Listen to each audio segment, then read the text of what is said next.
everybody, how you bunch of widows? It's your #1 Foundation coming to you again with the final episode of Season 1 of the Ultimate Randomizer Career Mode. Now, we did have a vote and the majority of you did say to go ahead and continue on, just be wild, just be free. But sadly, I have to do what is best for my channel. And right now, as much as I love doing the Ultimate Randomizer, it's just not really cutting it view-wise. So I am going to be ending it right here and rebooting it as something different, learning from my mistakes of the original Ultimate Randomizer and then building upon it. And you might see some familiar faces that we're going in. And I would say that I think the main weakness of this series is that there's no real end goal to work for besides having a super godly team, you know? Because every single time I would add a player to the team and sim all the way back up, your place in the standings would be all different. You know, the opponents that you would have in Champions League could be different. You could advance, you could not advance.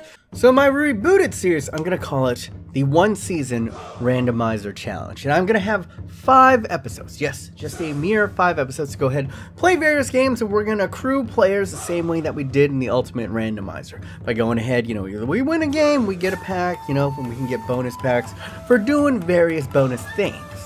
So roughly 10 to 15 games to strengthen or weaken my side. And then once those 5 episodes are up, we're going to do a sim episode. And we do not have a team good enough to go ahead and sim and win the league. By the end of that 5th episode, then I have to go ahead and do a forfeit.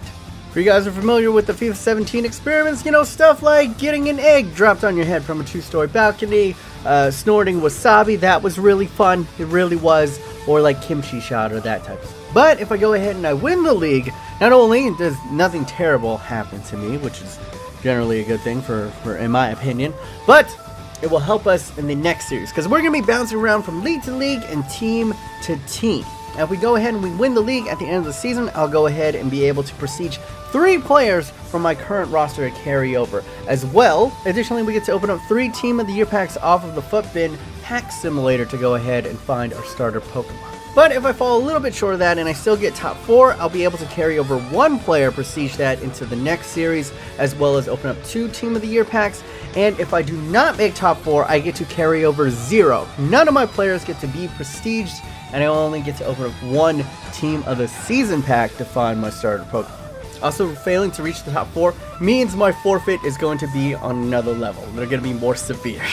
But that is not all. I feel like the other weakness was calling it a career mode, but not doing the biggest thing in career mode that people love, transfers. I actually did that in the last episode, is we had all these great players, we were able to trade them out and bring in some of the best players in the league. So that is what we're going to go ahead and do in the new series. Not only will we be able to go ahead and gain players from packs, from winning and whatnot, we'll be able to go ahead and take those players, and as well as the actual players that on the starting team, transfer them out and bring in other players via the career mode system. It's basically combining all the best elements of what you guys like to see. In career mode, you guys absolutely love the transfers. When it comes to FUT, you love the hype of pack openings. And then when it comes to the experiments, you want to see the result at the end of the season and then the forfeit. So it's just all going to be hodgepodge together.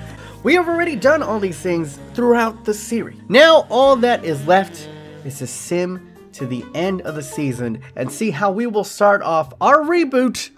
But first, let's go ahead, let's tidy up a couple of things from the previous episode. We went ahead, we had a vote on who we're going to go ahead and bring in and who is going out of the door. And either bring in Team of the Season Zlatan Ibrahimovic or the God Legend himself, Ruud Gullit. Sorry, I was mispronouncing that. But anyway, you guys went ahead and voted. And overwhelmingly, you voted to go ahead and bring in the Dreads himself, Mr. Ruud Gullit. As you can see, comes out to only an 87. He's a 30-year-old cam, but phenomenal freaking stance. I cannot wait to go ahead and bang in a long shot with him or 2. You guys go ahead, vote up in the things over here. Are you excited for this new series, or did you kind of like that it was just all about building a super god team? I want to know. Also, an update to the roster. As you can see in the striker position, we no longer have 99 rated Tots Harry of Kane, and instead we have brought in Gabriel Jesus. And this is the best version, the 85 Futties version of Gabriel Jesus over here. As you can see in the saves, we're still in Champions League. So what I'm going to do right here, I'm going to sim. I'm going to sim all the way up to June 1st.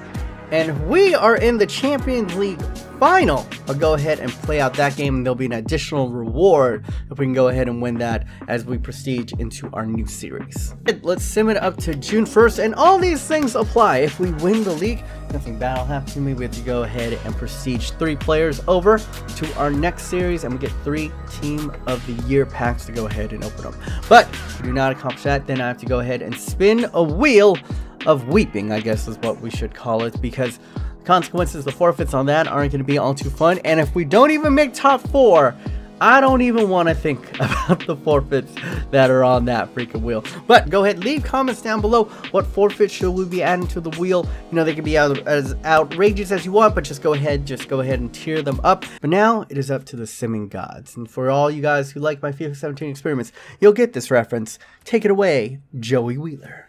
Go, time wizard! Alright, lads, we have simmed ahead, and look, I mean, honestly, if you have a bunch of Team of the Season players on your side from top to bottom, David De Gea to freaking 93 rated Costa, you're probably gonna have the best team in the world. Now this could be badass because it's not like I changed Ronaldo's ratings back to default Ronaldo. Real Madrid is gonna have Team of the Season 99 Ronaldo. That is the match that we're going to go up against. But first, let's take a look at the player stats and how the season went for our simmed up boys. And there we go! Fuddy's Jesus. Oh, wait. Oh, we're in the wrong competition. Sorry. But, okay. Premier League. Oh, still, it's Gabriel Jesus. The Fuddy's version went ahead and topped the league with 19 goals. Willian in second place.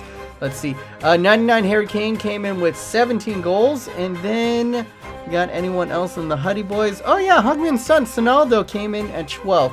Let's go over to assists, and it is first in form Coutinho, who had 12 assists. Jesus.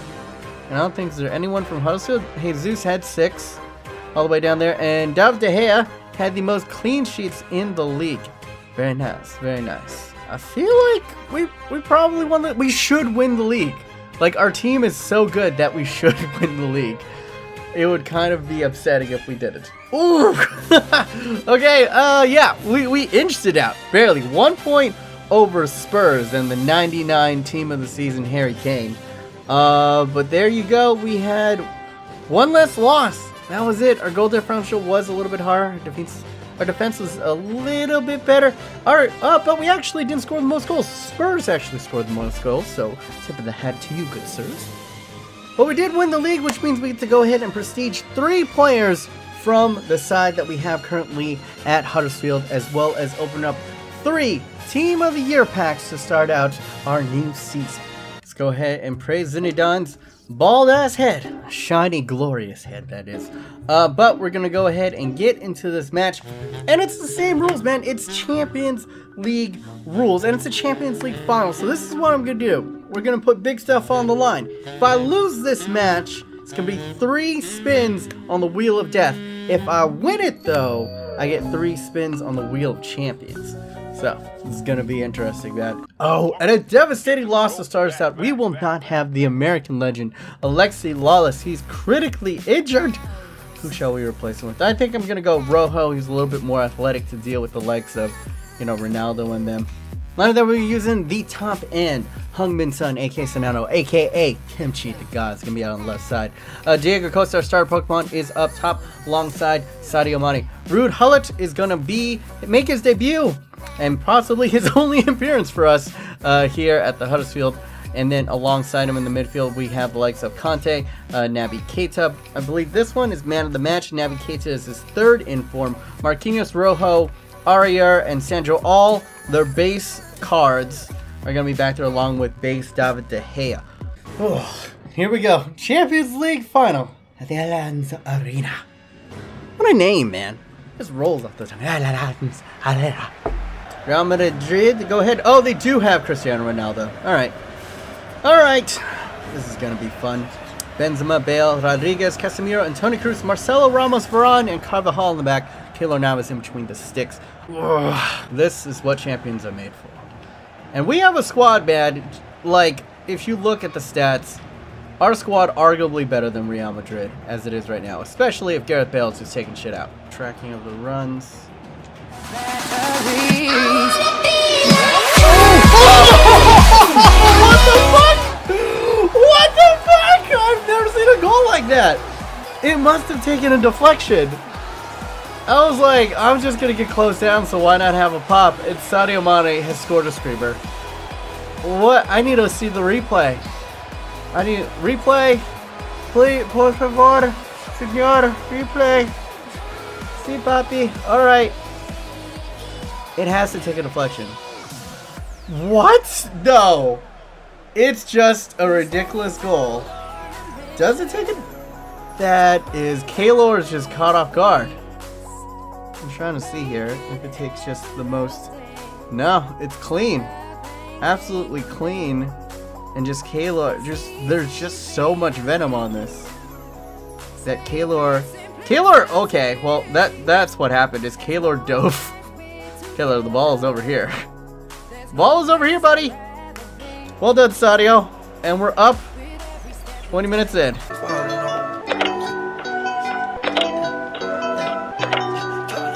Zuzi on the track.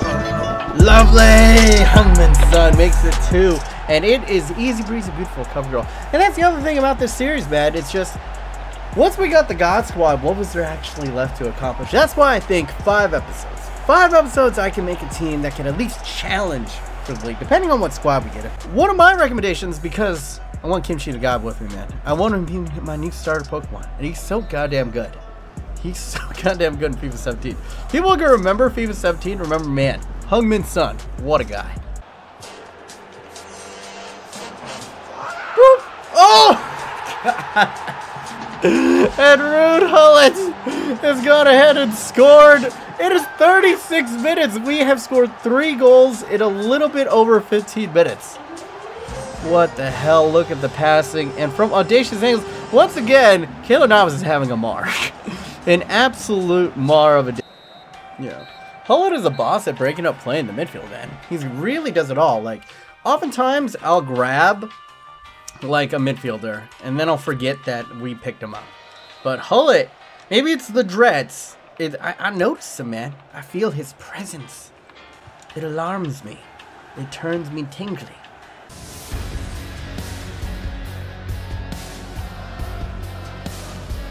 Oh my god. 99 Ronaldo is terrorizing me. Don't do it, Roddy. Oh, good work. Oh no! I wanted him to clear that ball. Not jump into his back of... Jump into the back of his... just nut kick him. He's gonna score here, isn't he? Alright, well, I mean, at least it was the 80th minute.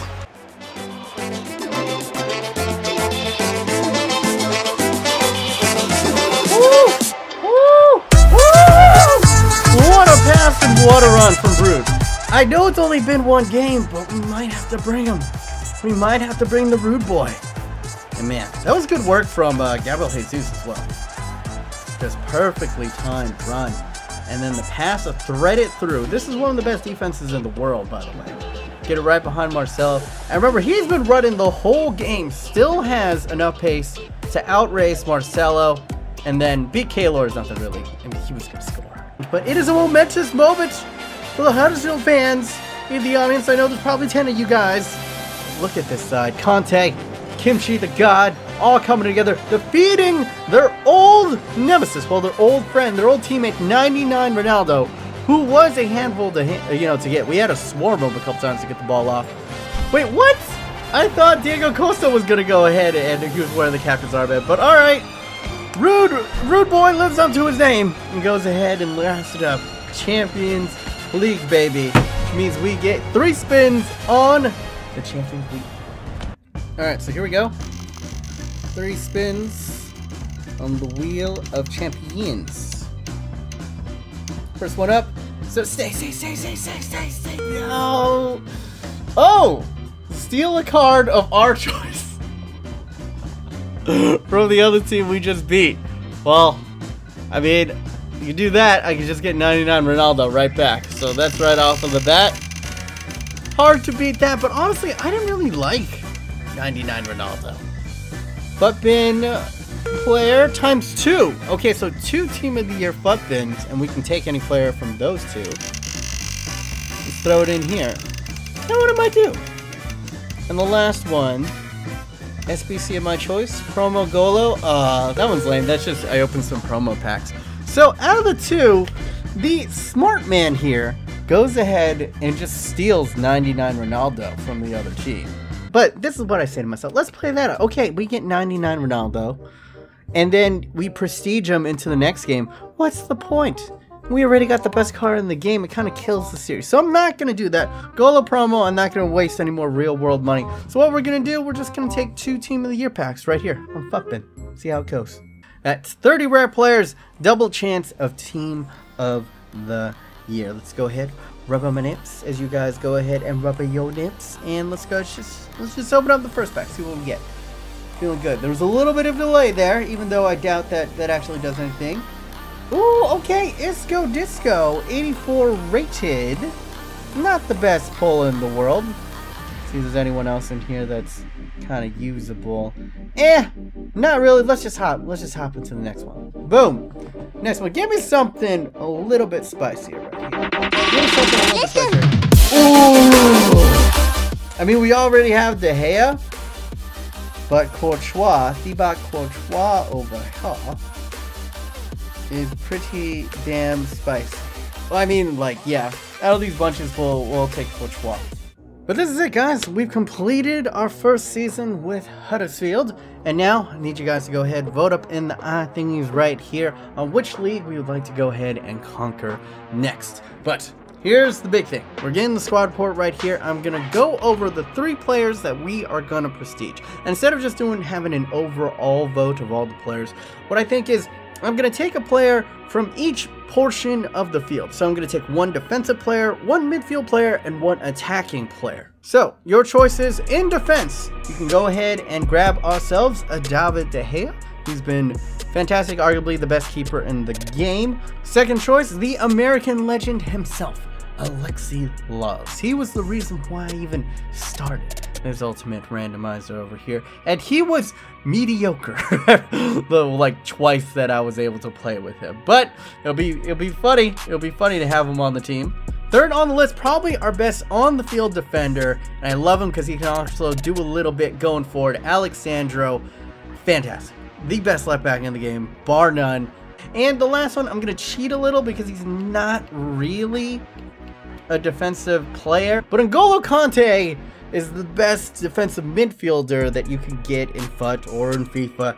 He can cover a lot of pace, and you're never gonna be mad with having N'Golo Kanté in your team. So those are your 4 choices on the defensive side. In the midfield, there's some tough competition, starting out with 3rd informed Naby Keita. He's been with us, he came along pretty early, and he scored some crucial goals. He's been very nice in the midfield, you know, just break it up play, doing some lovely passes. Got man of the matches more than a couple of times.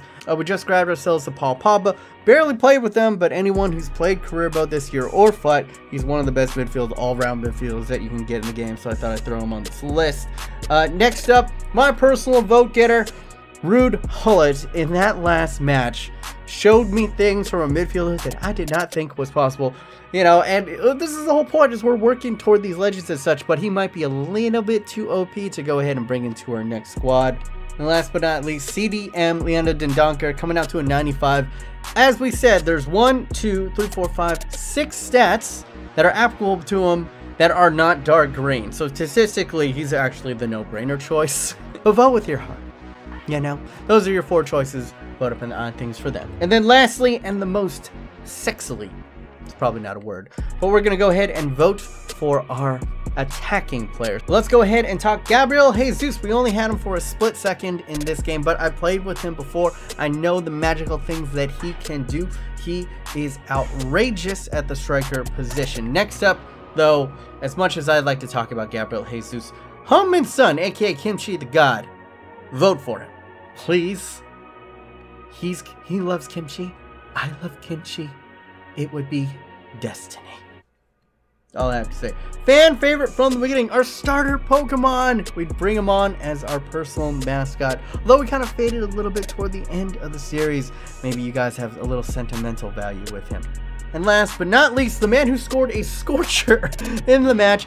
We owe a lot to Sadio Mane, because you might not remember, but at the very start, we were struggling to score goals. And it wasn't until we grabbed him that we actually consistently started bringing in good players. Went away for a while because we lost him, but now he is back, and now he can continue on with that journey with us into the next series. So those are your choices for the attacking players, and the top 3 vote getters in all 3 categories will go ahead and advance. Go ahead and vote up in those and all the other things in this match. But that is going to conclude the first season of the Ultimate Randomizer, guys. Hopefully you guys did enjoy. If you did, go ahead, smush your nipple into that like button. Leave comments down below, suggestions that makes I can go ahead and spice up this new series. I'm really excited. I'm super amped for this new one. I think it's going to be coming back better than ever. But yeah, that's it from me and B-Moss. Hopefully you guys are having a wonderful day. Remember to stay yourself, stay humble, and be weird. Remember, every single day, the Fat Asian Nation grows fatter.